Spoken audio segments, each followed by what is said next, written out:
त्या सर्व प्रकारात भाऊ तुम्ही पोलिसांना भेटला, गौतमी पाटीलवर कारवाई व्हावी अशी मागणी करता पोलिसांना? नाही, याच्यामध्ये ज्या पद्धतीने तपास व्हायला पाहिजे होता तो तपास होताना दिसत नाही.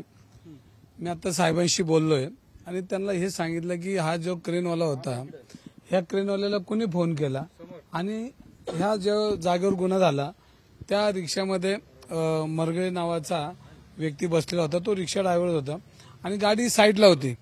मोकळ्या गाडीला, उभ्या राहिलेल्या गाडीला येऊन धडक मारली असेल तर ह्याच्यामध्ये 100% तो ड्रायव्हर हा दारू पिलेला असेल.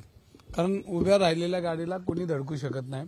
रस्त्यावर गाडी चालताना आपण समजू शकतो, पण त्याच्यामध्ये क्रेनवाला त्या ठिकाणी आला आणि क्रेनवाल्याला कोणी फोन केला आणि ती गाडी जागेवरनं कोणी हलवली ह्याचा तपास PI साहेबांशी बोललो मी आता. त्यांनी तसा तपास करतो आम्ही. जी गाडी ज्या जागेवरनं निघली त्या गाडीचे मालक कोण होते तर त्या ठिकाणी आज आपल्याकडे ते गौतमी पाटील त्यांचं नाव आलंय. तर जर 5-6 दिवस झाले पेशंट मरणाच्या दारात आहे आणि माणुसकीच्या दृष्टीने त्यांनी येऊन त्याची तपास माहिती घेतली पाहिजे होती, त्याच्या कुटुंबाशी भेट घेतली पाहिजे होती आणि त्याच्यामध्ये डॉक्टरांना आता शेवटी माणुसकी, आपण काय त्यांना औषध देऊ शकतो का, गोळ्या देऊ शकतो का, काय ही ज्याचा अपघात ज्यांनी केला त्याची ही जबाबदारी, मालक म्हणून त्याची जबाबदारी.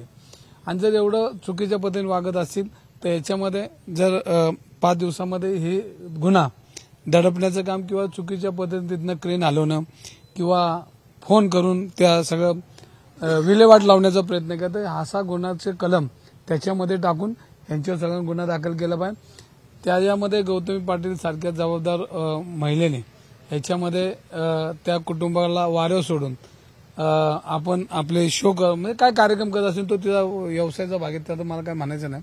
पण या कुटुंब जर असं महाराष्ट्रामध्ये आपल्या महाराष्ट्रीयन कुटुंबाला तडफडत दवाखान्यात पडलंय ना, आपण जर त्यांना भेटतच नाही दुर्लक्ष, तर ह्याच्यामध्ये माणुसकीला काळिंबा फासण्याची घटना आहे.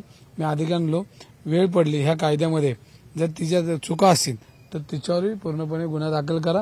आणि ही घटना जर दारू पिऊन गाडी जर चालवली असेल आणि पोलीस तपासामध्ये, मी आता त्यांना बोललो की तुम्ही तपास करताना आम्ही लोकांकडून माहिती घेतोय, जर आमच्याकडे फुटेज आले बाहेरनं तर तुमची नाचक्की होईल या तपासाची, तर तुम्ही हा तपास पूर्ण करा.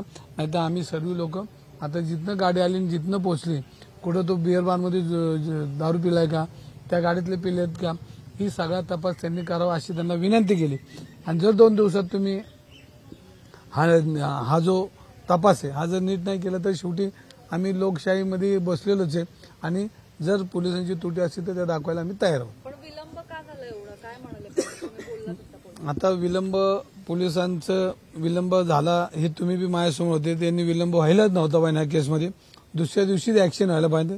पण पोलीस तपासामध्ये पोलिसांनी ह्याच्यामध्ये जबाबदारीची वागणूक दिसली नाही. जबाबदारी पोलिसांची होती, कारण एका आपल्या महाराष्ट्रात ज्या गौतमी पाटील त्यांचं मोठं नाव आहे आणि जर चुकीचं वागत असेल तर आपण त्यांना कायद्याचा बडगा दाखवला पाहिजे. पण ते उशीर झाला, त्यामुळे पालकांना, पुणेकर म्हणजे सर्वसामान्य नागरिकांना त्या तपासामध्ये शंका निर्माण झालेली. गौतमी पाटीलला वाचवण्याचा प्रयत्न करतोय का असं वाटतंय का? नाही, आता हे 2 दिवसात सगळं करून जर तपासामध्ये जर गौतमी पाटीलांचं 6 आरोपी नाव नाही आलं तर याचा अर्थ की ह्याच्यामध्ये पोलीस तिला पाठीशी घालतात आणि मग कोण घालतात त्याचा तपास आपण सगळे मिळून करू. मामा चंद्रकांत पाटलांनी सुद्धा फोन करून पोलिसांना गौतमी पाटील यांना उचला असे आदेश दिले. ते तुम्हाला कसं कळलं?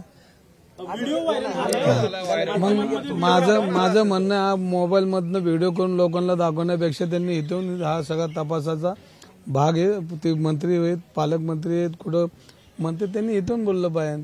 ते लोकांना दाखवायला मोबाईल मधनं ते होऊ शकत नाही. ज्यांच्या आजूबाजूला अनेक गुन्हेगार आहेत त्यांच्याकडे त्यांनी लक्ष द्यावं आणि गौतमी पाटीलनी जी चूक केली ती इथून त्यांनी बोलावं ना.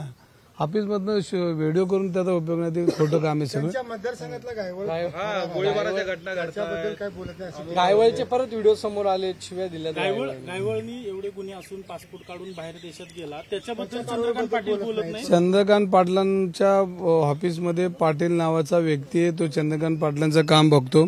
त्याचे सगळे मोबाईल मधले सगळे त्याचे मोबाईल आहेत, त्याचे नंबर आहेत, त्याची चेकिंग पोलिसांनी केली पाहिजे. गायवाळ आणि तो किती वेळा बोलला आणि दादांना किती वेळा निरोप दिला याची सगळी माहिती पोलिसांना मिळेल. पण सत्ता आहे आणि सत्तेत पोलीस काही करत नाही, वस्तुस्थिती आहे. कारण गायवाळ काय एकटं काय करू शकणार. पोलिसांनी आज ठरवलं तर गायवाळ नसते नाबूद होईल. पण पोलिसांनी ठरवण्यासाठी त्याच्यावर ज्यांचा अंकुश आहे, ज्यांनी त्याच्यासाठी वाढवलेली ही पिलावळ आहे, त्यांचा तपास केला.